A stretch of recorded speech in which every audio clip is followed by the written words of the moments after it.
Hi there, Virgos. Welcome to your weekly tarot reading. So, I feel like the major emphasis and focus for this week is all about your communication. Being able to be very persuasive without being domineering.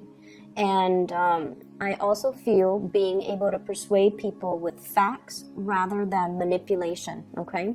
A lot of the times when we want somebody to kind of do things that we think they should do, and we kind of justify it by saying, oh, it's for their better good, it's for their greater good, or it's for their best interest. And we might be in a position where we kind of spin the truth or omit truths, or spin a situation so that it skews other people's perception in a specific direction, and that is manipulation. So I feel like this energy is coming in with both of these spreads, so you want to be a little bit careful about your intentions, and you want to be a little bit mindful about not infringing on people's free will. And even if they make decisions that you don't agree with, it's really important to provide the whole truth so that other people can, make informed, enlightened decisions, okay?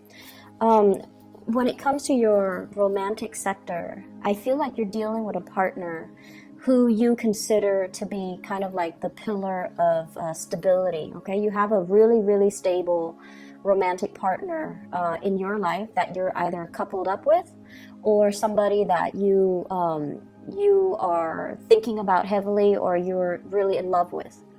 The person shows up as the Ten of Pentacles. So this is their energy. And what it denotes to me with this Ten of Pentacles is someone who's very, very career-oriented. They're very family-oriented as well. They keep in touch with their extended family members, grandparents, parents, nieces and nephews, aunts and uncles. So it's somebody that comes from a large family, and they take family roles and relationships very, very, very seriously. And in a way, I feel like they are very mindful of other people's faults, but they don't hold grudges against other people. And they have this enlightened belief that, we're all humans, we're all prone to making mistakes. So I'm not going to hold it against the other person. So I feel like from this person, their energy is very open, they're very loyal and very dependable. And I feel like that sense of loyalty extends to family members. So if you're dealing with them, if it's a crush or if it's even a partner, you want to be very careful about not nitpicking, their family members, because I feel like this really fiercely loyal type of person who might not take well to criticisms about their family members. Granted, they might have flaws, but I feel like this person is very deeply protective, and they're very deeply loyal to their family unit. And I also feel like if you are dating this person, they're fiercely, fiercely loyal to you. I don't sense possessiveness. I don't sense control issues. But I do feel like this is a person that doesn't take relationships lightly. And they might not have dated around a lot. So I feel like somebody who's a late bloomer, somebody who, really believes in the institution of marriage, and they're a little bit more old school, a little bit more traditional, and I feel like they do want to embody the traditional gender roles or the traditional family value where one person's the breadwinner, the other person takes care of the kids. It might not be as old school and as archaic as that, but I feel like deeply they're very, very entrenched in the past, and they are very reliable, a really good provider, somebody that has property, somebody that even works in the financial industry, okay? I also feel if you are, this is your energy coming to the table. This is how your partner views you. You show up here as the King of Wands, and your energy is you take good care of yourself. You work out, you dress well, you're mindful about the way that you look. You have a public persona about you as well, where you might have to give presentations. You might have to, lead the way. You might be in charge of people. You might be a leader in your own right. And you're someone who it's like you're a major player in your industry, in your field of expertise. You have a lot of knowledge, and you're kind of like that career climber, where your position is very set and you're due for promotions next year and then the year after that. So you're very, very financially established, and they like the fact that, you know, you get things moving for yourself.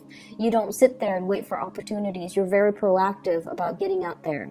This is also feeling a lot of passion towards another person. This is somebody who's protective, who's caring, who's nurturing. They don't overstep their boundaries though, and in general it indicates to me a lot of passion and chemistry that you are bringing to the table towards another person. If you are dealing with an earth sign, a Taurus, a Virgo, or a Capricorn, I feel like there might be communication issues coming into the picture, and your partner might be very slow to act. You know, with the nature of the Ten of Pentacles is that they're very, very methodical. They're very risk adverse. They don't like to take unnecessary risks. They don't like to deviate from their routine and their norms. And they don't really, they're not impulsive, not very spontaneous. And I feel like you're trying to get a lot of things moving, and this person is kind of dragging their feet. And as a result of it, I feel like there might be, you know, communication issues coming in through here with the Three of Swords, which is harsh words being exchanged, possibly a separation, or even thinking about like arguments between couples that can relate to, you know, the silent treatment, or like that can result in one person withdrawing because they're hurt. So be very, very mindful about how we communicate, because the King of Wands, it's someone who's very proactive, but they can be a little bit forceful, okay? If you're dealing in particular with earth signs, I feel like, you know, want to tone down on the teasing and the communication, and make sure you communicate from a space where you're understanding of their slowness to act, that you're also, you know, a little bit more understanding of their willingness or their unwillingness for change, okay, to make like rapid sweeping change in their lives. They see you as someone who's able to implement, you know, it's like you don't talk about things, you just do them. You don't sit there and say like, oh, here are my plans, you know, you just get things done. And I feel like your partner is not on the same time frame as you, and it can be a little bit frustrating. I see as well a lot of like missed opportunities between you and a crush, okay? So we have here the Five of Cups. This is what I call like the heartbreaker card. It's somebody who can be seen as a little bit flirtatious. They are very, very friendly, but their attention is not exclusive to one person. Or at least they're not really aware of how other people perceive them. So I feel there's an element here about, you know, harsh words being exchanged, feeling that sense of regret, and feeling that sense of like, I shouldn't have said that, or, you know, he or she should not have said that to me. So it can create a little bit of an estrangement between two people. And we also have the Devil energy coming through here, which indicates, I feel like, for some of you who are not in well, you could be in a committed relationship, you're dealing with another person that might have entanglements elsewhere.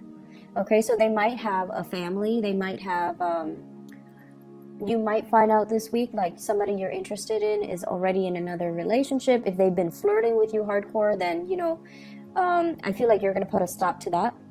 I don't see third party meddling, but I do feel like there's a presence of third parties, and it's indicated with the Ten of Pentacles, which is a family card, as well as the Devil, which indicates really strong attraction to another person, but it's not really seeing the light of day here with the Three of Swords, mainly because somebody is engaged, married, in another relationship, or, you know, coupled up with somebody else, or they have other arrangements that's disallowing you to come to them, or disallowing them to come forward to you, and for the two of you to come together and date. The other areas that I'm going to touch on here is, I feel like for many of you, there's a sense of like self-consciousness, being self-conscious, feeling like anxiety, and I feel like it's in the realm of public speaking. Okay, many of you have high levels of education, so I feel like the majority of people who are watching this you guys have like a high level of education, and it's indicated here with the magician. This is somebody, I feel like, you know, it's somebody who has a mastery over many subjects. So you might have a master's degree, you might have a PhD, you might have a bachelor's degree, you might have multiple certificates, might have multiple degrees. And I feel almost like you're trying to find ways in which to make use of all your skills, okay? And you're trying to, as well, I feel, reach out to a larger demographic. You're trying to reach out to a larger group of people. And what I'm sensing is, with this World card, I feel like there's a lot of hesitation. Even though you are a major player in your field, I feel like there's hesitation and reservation from your end about public speaking, about speaking out, about being center stage, about, you know, having all eyes on you. It can make you feel a little bit uncomfortable. And I mentioned before, with Virgo people, you're very good at working behind the scenes and letting somebody else shine under that spotlight. You're not an attention hog, you know. But I also feel like you're thrust into some type of a new work situation where your ability to speak, your ability to be very eloquent with your speech, to be very concise with your communication, and to be very articulate.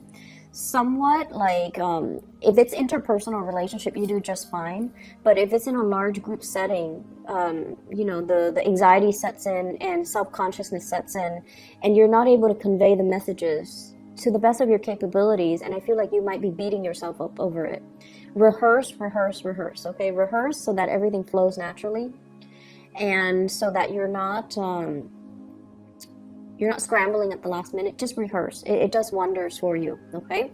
So I see that element coming through where there's like social anxiety, or even like public speaking, fear of public speaking and things like that. I feel for many of you, there are, it's like making decisions with another person, trying to decide, and I feel like it's heavily work focused, okay?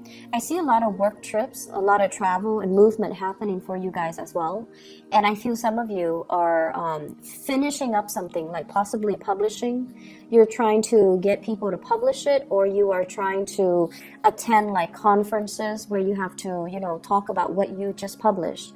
And then I also feel people finishing up something, possibly finishing up with school.